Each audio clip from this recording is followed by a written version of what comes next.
Welcome to Platforms, the life-lifting news program for women. Now, here's your host, Siobhan Palmer.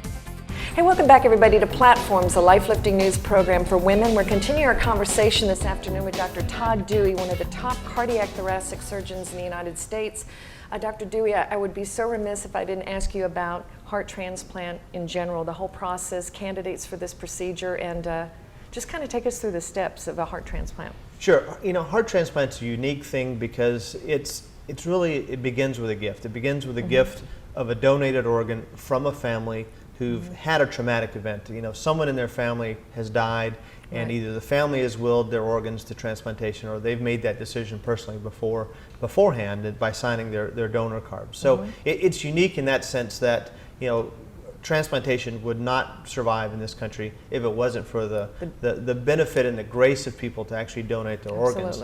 So, you know, it starts with that, and it really is, it's an interesting experience in the sense that, you know, it's a brand new heart. And so a lot of the things that we do in cardiac surgery is repairing your heart. Right. But this is like dropping a new motor into an engine again. It's a brand new heart, and it functions just like a brand new heart would.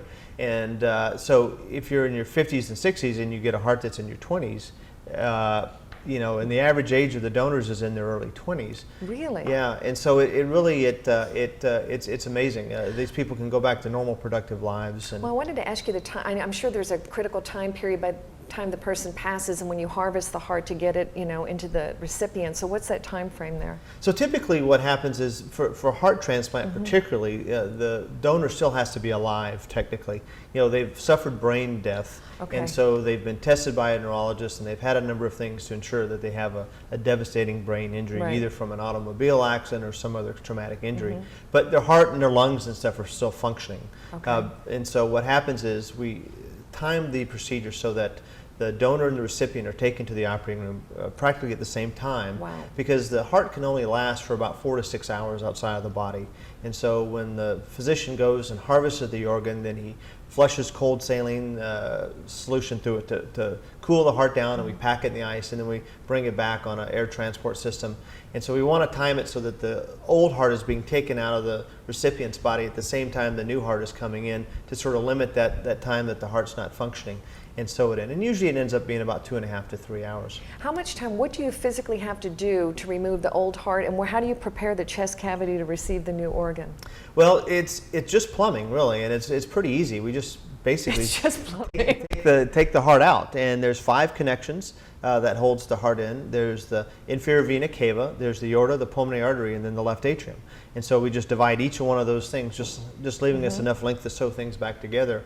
And when the surgeon who's harvesting the heart takes the donor heart out, he cuts it in the same way. So we just match it back up when it comes in. It's just basically 5 running suture lines. I mean, I'm sitting here thinking about replacing a car battery or something. So once you replace all the valves, then do you have to jump start the new organ, and ideally should it just start beating on its own? You know, interestingly, the heart's just a muscle and really doesn't do anything other than squeeze. And so just by restoring warm blood flow to the heart, it automatically starts up and starts to beat on its own. That is absolutely remarkable. Yeah. Okay. Talk about just your background with cardiovascular surgery. What made you want to get into this field of medicine? Well, it's a good question, and sometimes I ask myself, why did I get into this field of medicine? You know, I like to fix things. I've always wanted to see the results of my work right away. And there's no surgical specialty other than cardiac surgery, or maybe orthopedics, where you can really see the results of your work. It tends to be a zero-sum game. You know, winners and losers in cardiac surgery are pretty easy to identify, because you either leave the hospital or you don't. And fortunately for us, the vast majority of people still leave the hospital with cardiac surgery. I think what most people don't understand is the fact that the risk with heart surgery in the United States in 2010 is very low. On average, it's about 1 to 2% for most of the major procedures that we do. 1 to 2%, that's remarkable. Yeah, it is, and it's just it's the march of technology. It's the better medicine, it's the better anesthesia, it's the better cardiopulmonary bypass machines, it's the better operative techniques. You know, all this has gone on since the early 50s when the heart-lung machine was developed and really ushered in the era of heart surgery in the United States. Right. I want to go back because I had a friend years ago, and he was probably close to 60, chain smoke. He was a journalist, and he got a heart transplant, and it extended his life by 10 years. And it was a 20-year-old, like you said, a kid from UT Austin who was a gymnast and had a fatal. When you transplant a 20-year-old heart into a 60-year-old man, is there many people think you take on some of the characteristics of the heart donor? Is that just total myth or wives' tale? Or yes. Okay. Okay. You know, I've not seen that. You know, you started listening to AC/DC for some reason. Right. You hear all kinds of things, you know, from the patients, and some of it we just chalk up to the immunosuppression that they're taking, you know, the steroids or something else. Okay. But I think you mentioned something, you know, pretty important about heart transplant. It doesn't confer immortality. You think, well, you know, I've got a brand new heart, I should live forever. But the fact is, the average length of time for the donor heart is about 10 or 11 years. And why is that? Well, you know, because even though you take anti-rejection drugs, immunosuppressants, you still have low-level rejection of the heart over time. The body perceives a different organ or different tissue that's genetically different from yours as an infection. And so, you know, certain types of white cells slowly act on the heart over time. And so the average is about 10 or 11 years. Interesting. But they're 10 or 11 good years, and that's the thing. You know, with somebody who has, you know, we don't transplant anybody unless they have probably 6 months to a year of life left in them, our best estimate. So they're sort of right down to the end, and then it completely restores these people to almost a normal way of life. Do you do any pediatric surgery? Have you done any heart transplants on young patients? I have in training, but we have a very good congenital heart surgeon here at Medical City, Dr. Eric Mendeloff, and so he handles all the pediatric transplants for us.